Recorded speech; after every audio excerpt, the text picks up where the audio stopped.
Retornamos para as pregações de Filipenses.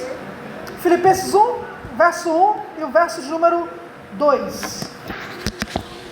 Diz assim: Paulo e Timóteo, servos de Jesus Cristo, a todos os santos em Cristo Jesus que estão em Filipos, com os bispos e diáconos, graça a vós e paz da parte de Deus, nosso Pai, e da do Senhor Jesus Cristo. Amém? Irmãos, nós iniciamos uma série de mensagens na carta de Paulo aos Filipenses, e na nossa última mensagem, nós estudamos aqui a saudação de Paulo, onde Paulo se apresenta, e Paulo também descreve os seus destinatários. Nós temos visto como é que Paulo se via, como é que ele se apresentava, e também qual era a visão de Paulo acerca da igreja. Quem é Paulo? Como é que Paulo se apresenta? Paulo, ele é um escravo de Jesus Cristo, ele é um servo de Cristo. Essa é a sua identidade. A identidade de Paulo precisa ser a identidade do povo de Deus. Nós não somos aquilo que nós fazemos, nós não somos o profissional da área que nós trabalhamos, nós somos servos de Cristo. Nós reconhecemos que a história do mundo gira em torno não de nós, mas gira em torno da pessoa de Cristo. Então nós nos definimos de acordo com o nosso relacionamento com Cristo. Isso nós vimos na última doutrina, né? Hoje nós vamos ver para quem Paulo escreve. Se Paulo se via como escravo, então quem são os leitores de Paulo? Para quem ele está escrevendo? Paulo, ele resume aqui, verso número 1, ele resume os seus destinatários dizendo: Paulo e Timóteo, escravos de Cristo, a todos os santos em Cristo.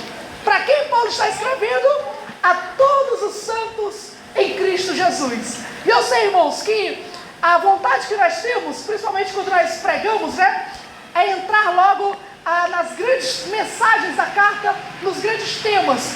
Mas existe uma profundidade que Paulo coloca aqui nessa expressão, ele olhando a igreja e dizendo que ele está falando com todos os santos em Cristo, que essa expressão por si só é maravilhosa. Existe uma profundidade aqui, que é sobre isso que eu quero falar com os irmãos essa noite. Qual é a visão de Paulo sobre o povo de Deus? Nós somos santos em Cristo Jesus. Esse é o tema da nossa pregação de hoje. Santos em Cristo Jesus. Cada palavra dessa que Paulo coloca tem a sua importância. Ele não perde tempo aqui. Se toda a Bíblia é inspirada por Deus, então cada palavra que ele está colocando aqui tem a sua profundidade. Ele não escreve a qualquer pessoa, ele escreve para todos. Ele diz que todos são santos.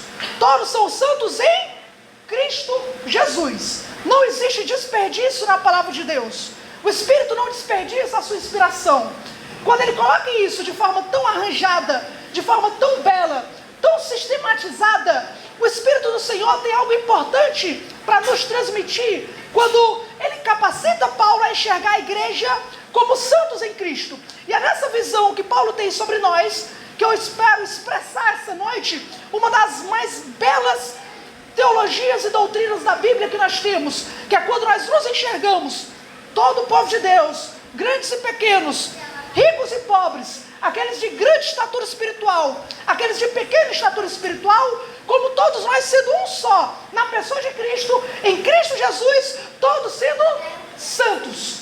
Esse é o grande alvo, é a grande visão, é o conceito que Paulo tem sobre o povo de Deus, sobre a igreja. Por isso, essa noite, eu quero tratar 3 pontos muito simples com os irmãos. Primeiro, nós vamos falar sobre todos, que é a quem Paulo se dirige. Segundo, vamos entender o que significa santos, que Paulo está falando aqui. E em terceiro lugar, nós vamos ver a base de Paulo falar que todos nós somos santos, que é o fato do nosso relacionamento com Cristo. Todos os santos em Cristo Jesus. Amém? Vamos então ao primeiro ponto. A primeira coisa que salta aos olhos quando você lê essa expressão é que Paulo está se dirigindo a todos. Todos. Para Paulo, quem são os santos da igreja? Todos. Todos na igreja são santos. Todos na igreja. E isso é extraordinário. Porque se você for ver a carta, realmente, existe naquela igreja homens que pregavam de forma maravilhosa. Existiam escravos de Cristo, né? Epafrodito é um grande exemplo. Existiam homens e mulheres naquela igreja que amavam apóstolo Paulo, que tinha uma vida espiritual extraordinária. E é normal que Paulo se dirija a esses homens como santos. Mas o estranho não é isso. O estranho é que quando você lê a carta, você vai descobrir que naquela igreja havia crentes que estavam tendo dissensões dentro do corpo de Cristo. Havia crentes que estavam pregando o evangelho para se vangloriar. Aproveitavam que o apóstolo Paulo estava preso, e então eles tentavam assumir a liderança do apóstolo Paulo e pregavam o evangelho para buscar algum tipo de glória naquela igreja. Havia naquela igreja algumas mulheres influentes, que Paulo cita por nome, Evódia e Sintique, que elas estavam tendo problemas entre elas, estavam tendo contenda, a ponto de trazer problema para dentro da igreja. Ou seja, aquela igreja não era uma igreja perfeita. Mas o que Paulo está dizendo? Paulo está dizendo que todos eles são santos. Todos. Desde aquele mais nível espiritual elevado, até Evódia e Sintique, que estavam duas irmãs brigando dentro da igreja, trazendo contenda para o corpo de Cristo. Paulo chama elas de santos. Isso é extraordinário. E sabe o que é engraçado? É que a igreja mais carnal do Novo Testamento, a igreja mais problemática, a igreja mais desamorosa, a igreja que tinha problema no casamento, tinha problema na liderança, tinha problema nos membros que comiam comidas sacrificadas a ídolos, na igreja mais dificultosa do Novo Testamento, sabe como é que Paulo se refere a eles? A igreja de Corinto, aos santos. Olha o que ele diz, 1 Coríntios 1, verso 2, escute. A igreja de Deus que está em Corinto, aos santificados em Cristo Jesus, chamados santos.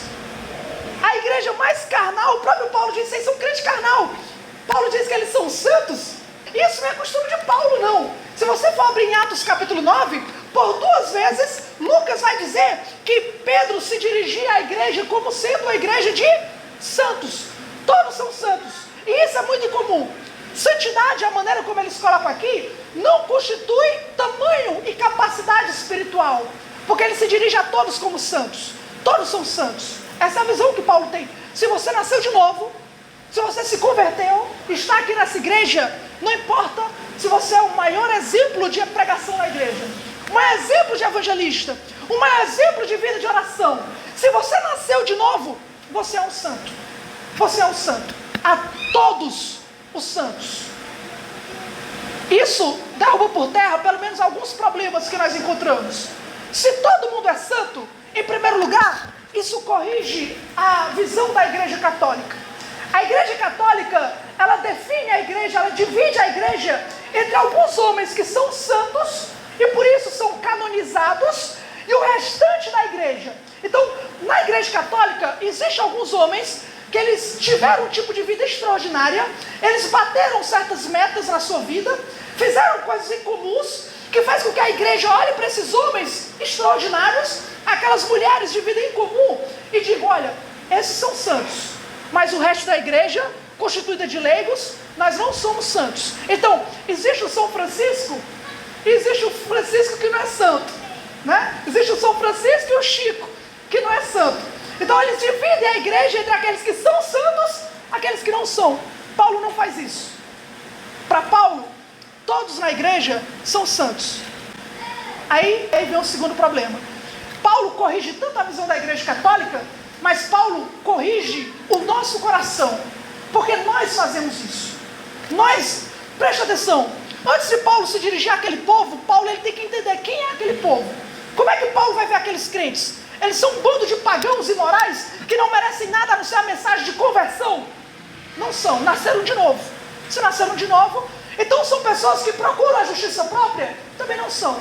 Se nasceram de novo, todos são santos. Paulo os trata como santos. Se você ler o versículo de número 4, Paulo diz que ora por todos. Se ler o verso 7, diz que todos participam da graça. Se ler lá no finalzinho, o capítulo 4, no final, ele vai saudar a todos, todo mundo. Por quê? Porque para Paulo, se você nasceu de novo, você é um santo. Você é santo em Cristo. Irmãos, nós não conseguimos muitas vezes ter essa visão. Muitas vezes nós rejeitamos a igreja católica, mas quantos nós não somos fariseus da mesma forma? Que nós olhamos para alguns irmãos, pregadores, alguns homens, pastores piedosos, com vida extraordinária, e você olha para aqueles homens e diz, eles são santos. Eles merecem ser bem tratados. São dignos de levarmos um copo com água para eles. São dignos de falarmos bem dele. Por quê? Porque são santos. Olha a vida dele. Olha a maneira. E se um deles confessa pecado, o que nós fazemos? Vamos orar pela sua recuperação. Vamos falar bem, não, tem alguma coisa errada. Vamos tentar entender a história toda. Ele está confessando o pecado, mas, vamos entender melhor. Nós damos o quê? Nós damos direito de resposta. Damos direito de falarem. Por quê? Porque para nós são santos. Vamos orar para que Deus restaure o ministério deles. Porque eles são santos homens de Deus. E aí nós olhamos para outros irmãos da igreja, que nasceram de novo. Você olha e... aquele irmão não merece nem que eu leve um copo de água para ele. Levar um copo de água para alguns que estão sentados aqui, descer tão baixo. Não, esse irmão santo está confessando pecado algum. Isso eu já sabia. Taca a língua, não ora por recuperação. Nós fazemos dentro da igreja uma distinção entre tudo bem, nasceu de novo, Jesus morreu na cruz, tanto faz, mas para mim não é santo, não merece um tratamento diferente, não merece o meu tratamento de cuidado, de se importar. Porque para mim quem merece é quem faz as coisas na igreja. Aí sim, esse merece, esse é santo. Nasceu de novo, está na igreja, está trabalhando, está fazendo a melhor coisa do mundo. Aí sim, vou escrever. Calma aí que os bispos e diáconos só vêm depois. Paulo começa com o chão da igreja. Nós fazemos o contrário, né? Bispo e diácono na frente, igreja depois. Paulo, a todos os santos em Cristo, os bispos e diáconos também, fica para depois. Paulo entende que a igreja de Cristo, se nasceu de novo, é sua noiva.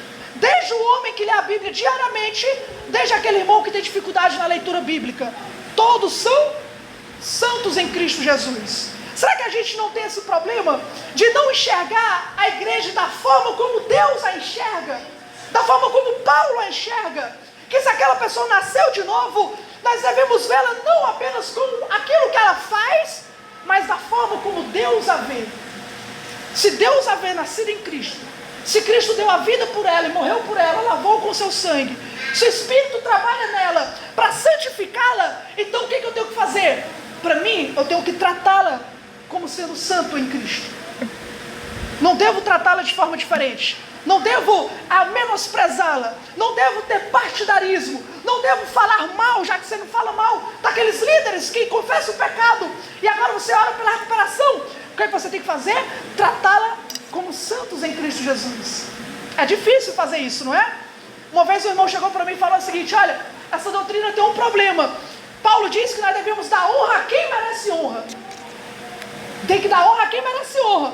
Se esse irmão na igreja nasceu de novo, mas ele não merece ser honrado pela igreja, pelas suas obras, então a igreja tem que ignorar. Esse irmão só teve um problema, ele interpretou o texto fora do contexto.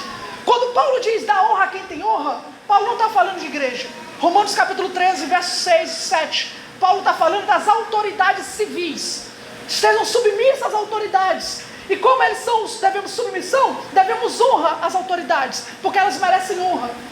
Paulo vai falar da igreja no capítulo anterior, Romanos capítulo 12, quando ele fala o seguinte: amai-vos uns aos outros, o amor não seja fingido, preferi-vos em honra uns aos outros. Preferi-vos em honra uns aos outros. A igreja, Paulo conseguia ver a igreja aqui como sendo todos santos em Cristo. Desde o irmão mais maduro até o irmão que você acha que não vale nada, para Deus vale. E Paulo passa esse conceito. É por isso que quando Paulo se dirige à igreja de Deus, mesmo diante de pessoas como os coríntios, que tinham um comportamento tão duvidoso, Paulo sabia lidar com aquela igreja, com aquele povo, na maneira de amá-los, de se importar com eles, de cuidar deles, de inclusive zelar por eles, como ele várias vezes disse, como uma mãe que zela pelos seus filhos. Por quê? Paulo não faz distinção no meio da igreja. Paulo não faz. Se você nasceu de novo, se você professa a fé, você é nascido de Deus, você é um santo em Cristo. Eu posso ir mais longe do que isso. Não somente nós temos problemas de enxergar a igreja como pessoas santas, porque para nós a nossa visão de santidade é outra, mas nós muitas vezes, quantas vezes essa régua que você usa para medir os outros, você acaba usando contra si mesmo? Se para você santidade, que constitui uma vida perfeita, uma vida moral ilibada, uma vida extraordinária e incomum, uma vida exemplar, se para você esse é o que constitui santidade, a ponto de você tratar na igreja as pessoas de forma diferente, de acordo acordo com o seu comportamento padrão, independente se nasceu de novo, se Jesus está trabalhando na vida dela ou não, isso não importa, né? O que importa é a nossa régua. Você vai virar essa régua contra você. Quantas vezes nós não fazemos isso? Quantas vezes o nosso coração pecaminoso reconhece a santidade de Deus, mas olha para você e vê pecado, vê vileza, vê indignidade, a ponto de que você não consegue se identificar com o que Paulo diz. Você não consegue se ver como um santo. E aí, Deus é absolutamente santo, você é um pecador, você não consegue se aproximar de Deus, porque você virou a régua contra você. E aí você não se vê como um santo em Cristo, você se vê apenas como um pecador, indigno. Eu me lembro quando eu era novo convertido, eu já contei essa história para os irmãos, né? Quando eu me converti, meu maior problema era na escola. Sempre quando eu chegava da escola, isso era todo dia, e eu na escola me comportava de uma forma completamente errada, novo convertido, chegava em casa, pedia perdão a Deus, mas não tinha coragem de ler a Bíblia, né? Não tinha coragem de me aprofundar no relacionamento, porque eu pensei, não, deixa a poeira baixar, né? Lembra, quando você tem um problema no trabalho, você discutiu com um colega de trabalho, e aí você espera a poeira baixar antes de tudo voltar ao normal?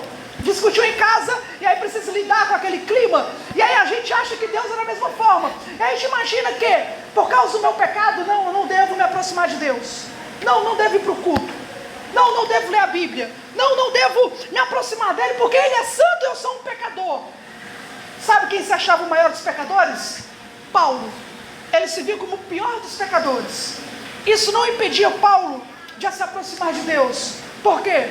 Porque ele sabia que existe outro meio de se aproximar de Deus, e não é pelas nossas obras, não é se a minha vida está ótima. Nós nos aproximamos de Deus sendo santos. Somos pecadores? Somos, mas essa é a glória do Evangelho. Somos santos e pecadores, já dizia Martinho Lutero. Somos pecadores porque somos limitados, mas eu posso me aproximar de Deus porque eu sou santo. Eu sou santo, nós somos santos.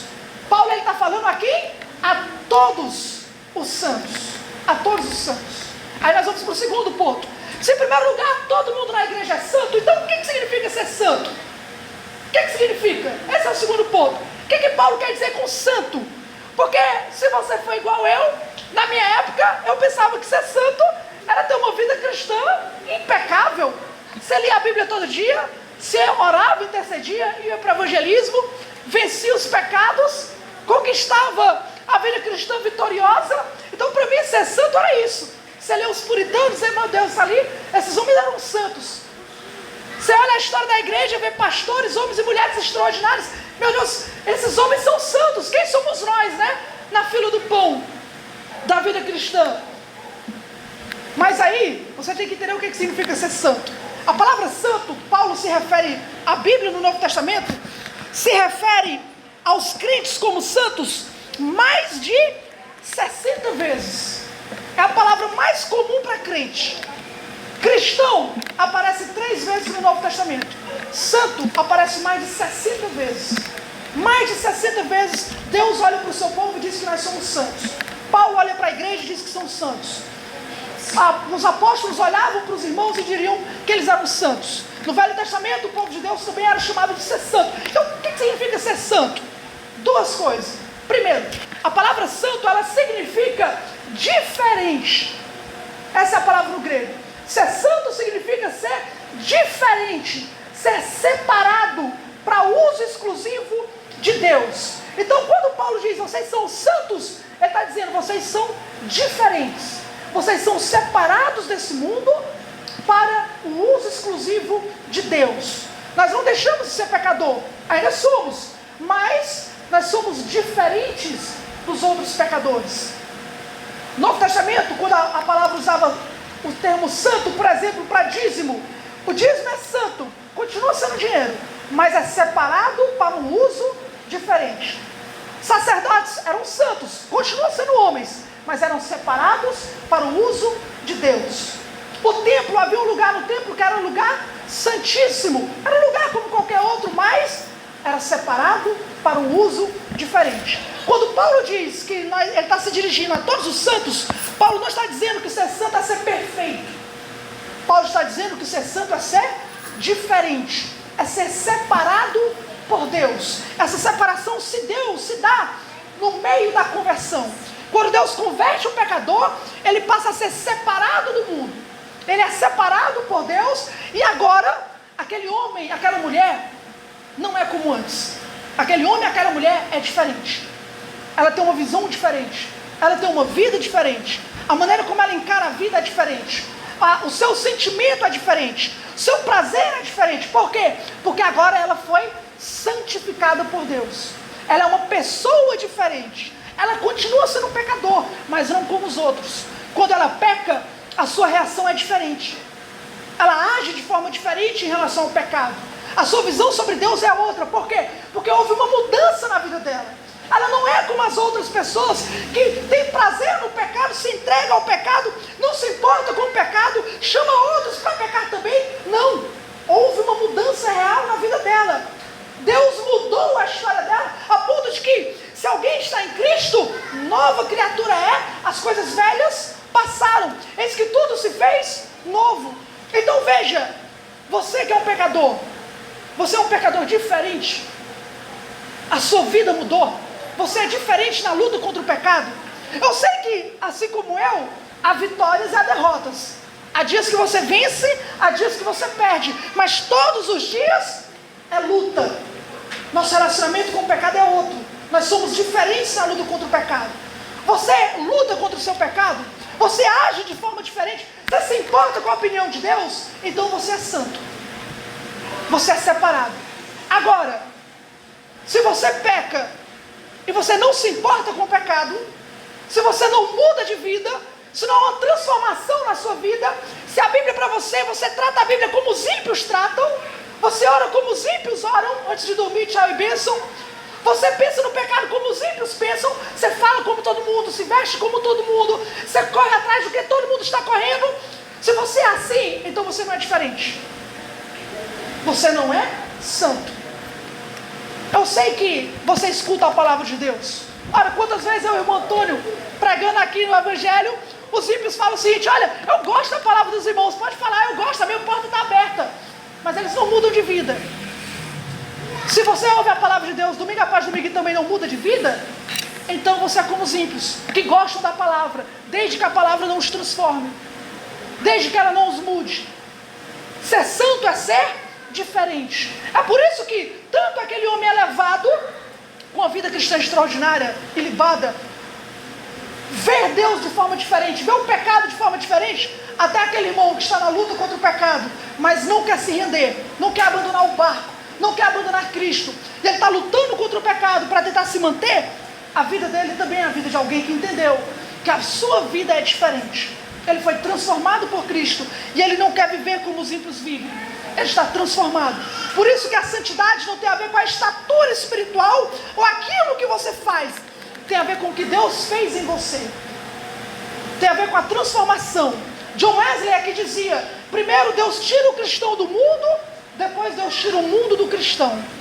O processo de santificação tem esses dois níveis. Primeiro, Deus te arranca do mundo. Agora você passa a levar uma vida diferente. E agora Deus passa a tirar o mundo de você. Você passa a lutar contra o pecado, mortificar o pecado, lutar para ter a vida cristã. Mas se esse é o seu estilo de vida, você é um santo. Você é um santo. Você tem raiva do pecado? Você odeia o pecado? Você está lutando contra o pecado diariamente? Você está vendo? Tem aquele pecado que você sempre vem bater a sua porta e você odeia ele. Quem dera ele fosse arrancado de você. São coisas que crentes falariam. Crentes falariam isso. Crentes desejariam abandonar o pecado. Crentes desejariam arrancar o pecado. Crentes queriam ler a Bíblia todo dia. Crentes desejariam ter uma vida espiritual extraordinária. Talvez não seja o que você é, mas é o que você quer. É para isso que você está correndo. Então você é santo. Você é diferente. Você não se importa com isso? Você não se importa com vida cristã, vida espiritual, vida de santidade, leitura bíblica, louvor. Seu desejo é que o culto acabe e você vá embora para fazer aquilo que os ímpios também fazem na noite de domingo. Então você não é um cristão. E a minha oração é que você se desperte, para que você perceba que você está no caminho errado, no caminho ruim. Ser santo significa ser diferente, significa ser separado para o uso exclusivo de Deus. Para quem é a nossa vida transformada? Para quem é a nossa mudança de rotina? Para quem estamos lendo a Bíblia? Por quem que nós estamos orando? É para Deus? Isso é ser santo. Você se importa com a opinião dele mais do que com a opinião dos outros? Você se importa com aquilo que Deus pensa sobre a tua vida? Aquilo que Deus pensa sobre a forma como você trata seu pai, sua mãe, a forma como você trata seus amigos, a forma como você trata membros da igreja? Você se importa com o que Deus pensa? Porque se você se importa, isso é sinal de santidade. Porque a santidade é você ser separado para viver para Ele, para Deus. A opinião dele vale mais do que tudo. Nós nos importamos mais do que com o que Ele diz, do que com o que as pessoas dizem. É por isso que o pecado secreto, ou como o Jardel costuma falar, e falar mal, né? Pecado de estimação. É por esses pecados que um cristão, ainda que ninguém saiba, ele odeia esses pecados. E às vezes, quanto mais oculto, mais ele odeia. Por quê? Porque a opinião dele é sobre o que Deus pensa. Lembra do Salmo 51? Quando Davi caiu em adultério, quando Davi mandou matar um homem inocente, um dos valentes de Deus, quando Davi cometeu assassinato, e ele escreve o Salmo 51, verso 4, o que Davi diz? Senhor, somente contra ti pequei, contra ti somente. Mas Davi não tinha pecado contra Urias? Pecou contra Betseba? Pecou. E ele tentou corrigir. Ele trouxe ela para o palácio, ele sustentou ela, deu o trono para o filho dela, para Salomão. Ele tentou corrigir seu problema. Mas o principal problema de Davi era: e Deus? Pequei contra ele. Foi contra ele que eu pequei.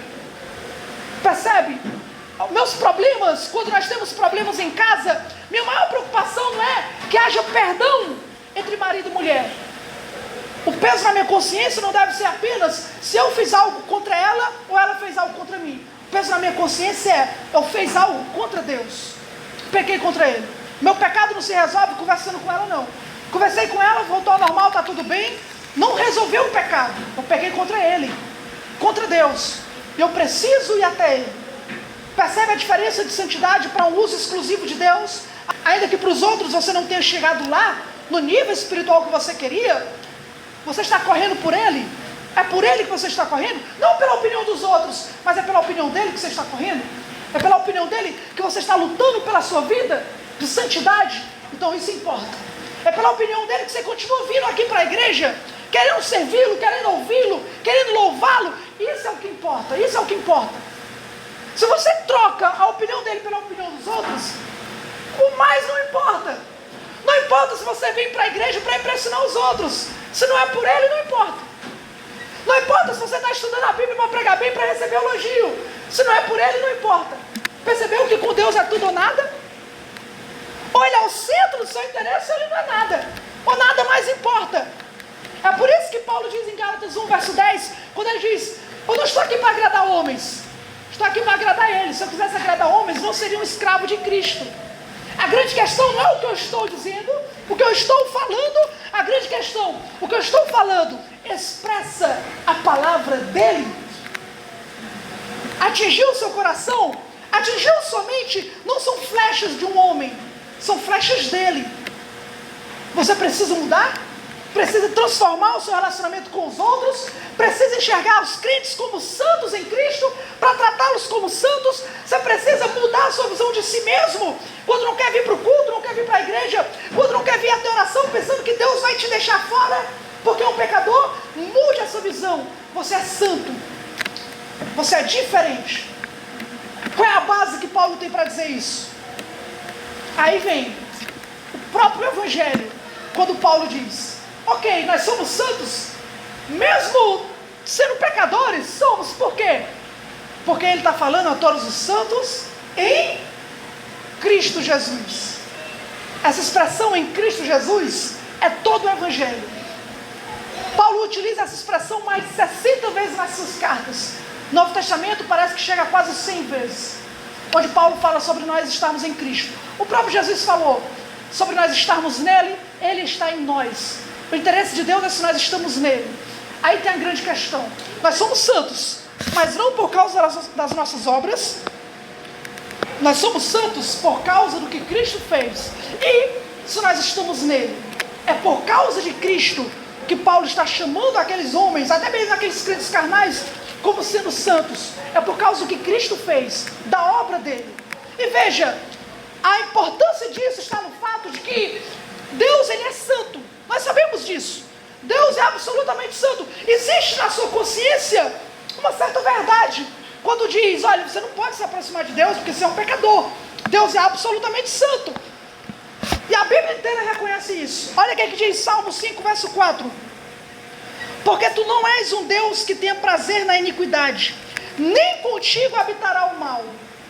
Isaías pergunta, quem terá coragem de habitar contra as labaredas eternas? Deus é um fogo consumidor. Ele é santo. Santo, santo, santo. É natural que quando você peque, é natural que quando você cai em pecado, você tema a Deus, porque você sabe quem Ele é. Ele é absolutamente santo. E isso é uma grande verdade. Nós não podemos nos aproximar de Deus de qualquer forma. Salmo 24, o salmista vai perguntar, quem subirá ao monte santo do Senhor? Quem tem as mãos limpas, o coração puro? Acabou com a gente, né? Nossas mãos, quantos pecados nós não cometemos? Fazemos o mal. Quantas vezes nosso coração é perverso, cheio de culpa, de amargura, de ira, de inveja, de rebeldia? E quem subirá ao monte santo do Senhor? Nós somos pecadores, reconhecemos isso. Mas você não pode parar aí. Você não pode viver pensando nisso. Você não pode viver pensando que Deus é santo e você é um pecador, como se entre você e Deus não houvesse nada, além de você mesmo. Nós não somos como Adão, que quando Deus chamou Adão, Adão correu porque não tinha mediador nenhum. Ele correu porque não havia ninguém para se colocar entre ele e Deus. Havia apenas Deus santo, um homem pecador. Esse não é o nosso caso. Não é o caso da igreja. E você precisa tomar cuidado com isso, porque nós vivemos muitas vezes baseado nisso, porque é uma lógica que faz tanto sentido, não é? Veja, não faz sentido quando você está bem espiritualmente, lendo a Bíblia, orando, lutando contra o pecado, vencendo o pecado, quando você está levando uma vida cristã ótima. Não faz tanto sentido você se aproximar de Deus e orar, e falar, chamar Ele de Pai, e louvar Ele, e cantar. Não faz tanto sentido. E aí o que acontece quando você não consegue isso? Quando você não consegue ler Bíblia, não consegue orar, quando você está lutando contra certos pecados, sejam pecados de maledicência, pecados imorais, pecados de amargura, e são problemas que lhe afetam, e você não se sente à vontade de ir até Deus. A grande pergunta é, por que você não vai até Ele? Por quê? Parece uma lógica boa. Quando eu estou bem, eu vou até Deus. Quando eu estou mal, eu não vou. Mas irmãos, isso é ir para Deus não pela fé, sim pelas obras. Se aproximar de Deus pensando no que você faz, não é se aproximar pela fé, é você tentar ir até Deus pelas obras. Era o problema dos Gálatas. Nós temos uma forma de ir até Deus, porque nós somos santos não pelas nossas obras, não pelo nosso comportamento. Nós somos santos em Cristo Jesus. Quando Paulo coloca isso, o que Paulo quer dizer é o seguinte, olha, você, para se aproximar de Deus, você é um pecador e Deus é santo. Mas existe um meio de você ir até Deus. Esse meio é Cristo. Ele diz, eu sou o caminho, a verdade e a vida. Ninguém vem ao Pai a não ser por mim. Ele diz que se nós vamos até Deus, nós temos que ir no seu nome. Por quê, irmãos? Por que por meio de Cristo? Porque Cristo fez, resolvendo o nosso problema, que nós não podemos fazer. Nosso problema é o pecado. O que Cristo fez? Cristo pegou o nosso pecado e tomou sobre si.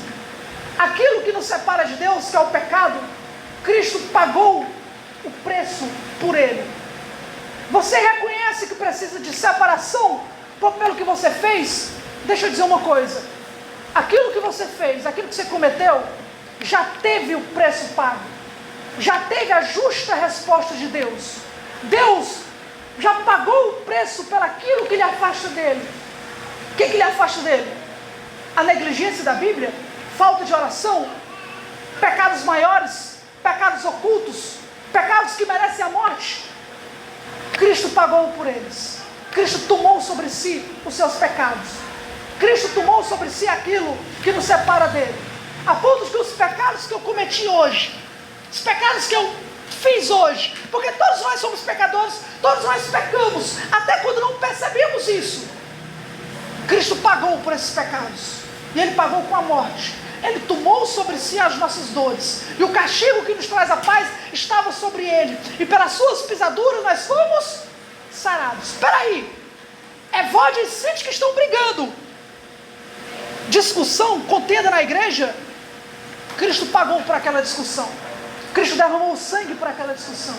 Cristo morreu por aquela discussão. E agora Ele diz para cada uma delas: se arrependam e se reconciliem, porque vocês são irmãs em Cristo.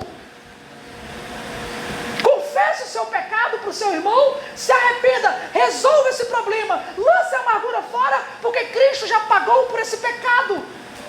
Cristo já morreu por ele, por essa maledicência, por a inveja. Entregue esse pecado a Cristo e deixe com que Ele carregue, porque você não vai aguentar o peso se você tentar carregar. Irmão, mas meu coração me condena. 1 João capítulo 3, João diz: se o nosso coração nos condena, maior é Deus do que o nosso coração. Eu prefiro crer no que Ele diz. Posso me aproximar, não pelos meus méritos, mas porque Cristo abriu um caminho. E Ele abriu um caminho do jeito certo, morrendo pelo meu pecado. Morrendo pelo meu pecado. Mas não apenas isso. Cristo não só morre pelo seu pecado, mas Cristo imputa a sua justiça em nós. O que houve na cruz foi uma morte vigária. Foi uma substituição. O santo pelo profano, o justo pelo injusto. Foi Cristo tocando de lugar com aqueles crentes mimados, aqueles crentes pecadores, aqueles crentes fracos. Foi Cristo amando eles a ponto de morrer. E quando Cristo morre por eles, Cristo lhe concede a sua justiça, a vida eterna. O Cristo os faz herdeiro dos céus e da eternidade. O meu pecado é colocado em Cristo, e aquilo que Cristo fez, a sua santidade, é colocada em mim. E aí o que acontece? Quando Deus olha para nós, sabe o que Deus vê? Uma geração de pecadores, uma nação santa, um povo eleito, um sacerdócio real, o povo escolhido de Deus. Quando Deus ele olha para nós, Ele não vê a feiura do pecado, Ele vê a beleza de Cristo.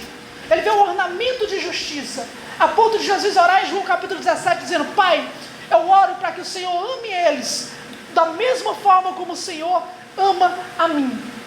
Como é que Deus ama o Filho? O Filho disse: o Pai me ama porque eu faço a sua vontade.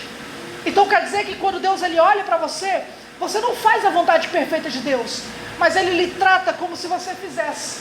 Por quê? Porque Cristo fez no teu lugar. Cristo leu a Bíblia todo dia, orou, vida exemplar, santidade, mente santa, pureza, amor no trato, compaixão. Ele pega todos esses atributos, tudo que Ele fez, suas obras de justiça, coloca em nós. Quando nós nos aproximamos de Deus, Deus nos vê em Cristo.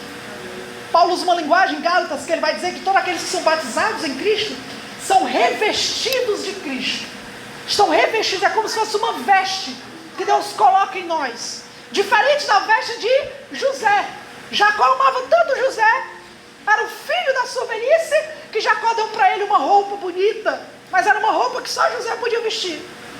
Seus irmãos não poderiam. Cristo nos deu uma roupa que tanto Ele veste, a sua roupa de justiça, de santidade, como Ele dá para cada homem pecador vestir, aqueles que se arrependem dos seus pecados. Você pode se aproximar diante de Deus com as roupas de Cristo, com as vestes de Cristo, com a justiça de Cristo. Por quê? Porque Ele te concede unicamente pela fé, não pelas obras, porque pelas obras ninguém pode ser salvo, mas pela fé, confiando no amor de Deus, confiando que Ele fez isso e te adotou para te salvar, confiando que você é santo não em si mesmo, mas em Cristo Jesus. Você pode se aproximar de Deus. Hoje a porta da graça está aberta para todo pecador que quiser se aproximar. João 6, Jesus fala: aquele que vem a mim, de maneira nenhuma o lançarei fora. Todo aquele que vem até Ele, em nome de Cristo, Cristo recebe, Deus o recebe. Por quê? Porque nós vamos em nome de outro, que pagou nossa conta, pagou nossa dívida e nos dá uma roupa santa para vestir. Lembra do Salmo 24? Quem subirá ao monte santo do Senhor? Aquele que tem o coração puro, a mão limpa. O que é que diz no resto dos versículos? Quem é esse que está entrando nos portais eternais? Quem é esse que subiu ao monte santo do Senhor? Todos são pecadores. Deus olha para a terra e todo homem é mau. Mas quem é esse homem que está entrando no monte santo do Senhor? Este é o Rei da Glória, o Senhor dos Exércitos, Cristo homem, que morreu pelo nosso pecado e ressuscitou, Ele é o primogênito dentre os mortos. Ele entrou no Monte Santo do Senhor e agora nós podemos entrar. Não porque nossa mão é limpa, mas a mão dele é. Não porque o nosso coração é perfeito, mas o coração dele é. E nós entramos seguindo a fila atrás dele. E Deus o recebe. E Deus nos recebe nele. Nós somos o que agora? Santos em Cristo Jesus. Santificados em Cristo Jesus. Pecou? Está com a consciência pesada? Precisa ter a consciência pesada mesmo, porque o pecado é errado. Ele mostra a santidade de Deus. Ele mostra o peso do seu pecado. Mas não pare aí. Se confessarmos nosso pecado, Ele é fiel e justo para nos perdoar. Aquele que encobre a transgressão não será salvo, mas aquele que confessa e a deixa alcançará misericórdia. Escreve, irmãos, para que não pequeis. Mas se alguém pecar, temos um advogado junto ao Pai, por meio de Cristo, que é a propiciação pelos nossos pecados, não apenas os nossos, mas do mundo todo. Quem quiser vir e se arrepender, por meio de Cristo, pode se aproximar de Deus. Você é um pecador essa noite, mas você pode ser santo em Cristo. Você é um santo em Cristo? A minha oração é que você seja um santo em Cristo Jesus. Por meio dele, você pode alcançar a salvação. Minhas aplicações foram feitas durante toda a mensagem. Mas, irmãos, quem dera, irmãos, vamos trabalhar para ter uma visão dessa. Primeiro, vamos trabalhar para entender, como Paulo entendia, que todos na igreja são santos. Nasceram de novo, aqueles que nasceram de novo. Também não estou dizendo que aí a pessoa diz que é santa, nasceu de novo, mas leva uma vida que não traz evidência de conversão. Não estou falando para quem não é diferente. Não estou falando para quem é igual aos ímpios. Estou falando para diferentes, aqueles que são santos, nasceram de novo. Nós devemos tratá-los como sendo santos. Receber uma carta de Paulo deve ser uma honra grande. Ele tanto manda isso para os filipenses, que é uma igreja extraordinária, mas Paulo não menospreza os coríntios, mesmo diante de grandes dificuldades. Nasceu de novo, todos são santos em Cristo Jesus. Temos que tomar cuidado para que Satanás não se aproveite do nosso coração pecaminoso e lembrar que em Cristo nós também somos santos. Também podemos nos apresentar diante de Deus, não pelo nosso pecado, mas tendo ousadia pelo sangue de Cristo. Nós podemos adentrar diante do Senhor pelo que Cristo fez por nós. Que Cristo possa ser louvado e celebrado dessa forma. Amém? Que o Senhor nos dê graça para viver dessa forma para a sua glória. Vamos orar.